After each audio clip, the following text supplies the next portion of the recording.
addunyaa keessa filamtee Yeesoo haadha gooftaa jedhamtee giftiin koo durbeen Maariyaam fannoo jalatti nuuf kennamtee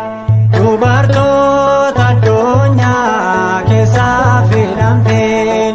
Yeesoo haadha gooftaa jedhamtee giftiin koo durbeen Maariyaam fannoo jalatti nuuf kennamtee.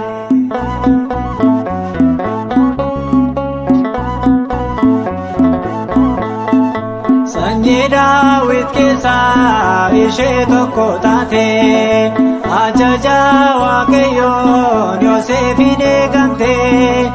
eegumsi kee addaa gooftaatiin filamtee galanni kee guddaa kan eebbifamtee dubartoota addunyaa keessaa filamtee Yeesoo haadha gooftaa jedhamtee giftiin koo durbeen Maariyaam fannoo jalatti nuuf kennamtee.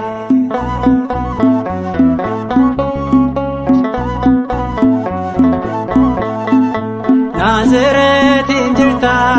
Gabriel sitti ergame sagalee misiraachoos dhufee sitti hime durbummaadhaan isee gooftaa akka deessoo dabalees Isaayyaas kan mirkaneessoo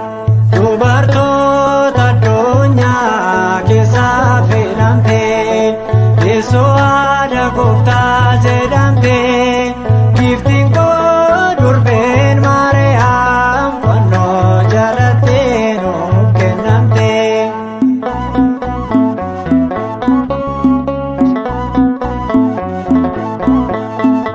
Kan seentu uffataan gabbeedhaan deebi'oo miila keet kufanii dhiifama siin jedhu ijoollee Addaamiif fayyina kan taate Maariyaam harmi koo hunduu si faarfatee dubartoota addunyaa keessaa filamtee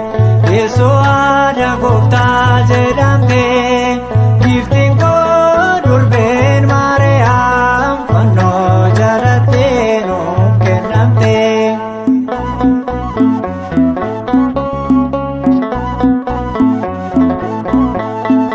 Durboonis deebistee wangeela caqastee Waaqayyoon galannee si haa ga'u jettee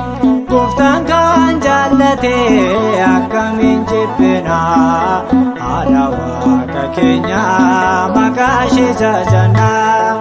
dubartoota addunyaa keessaa filamtee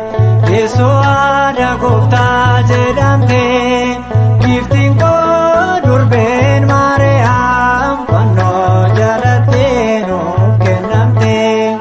dubartoota addunyaa keessaa filamtee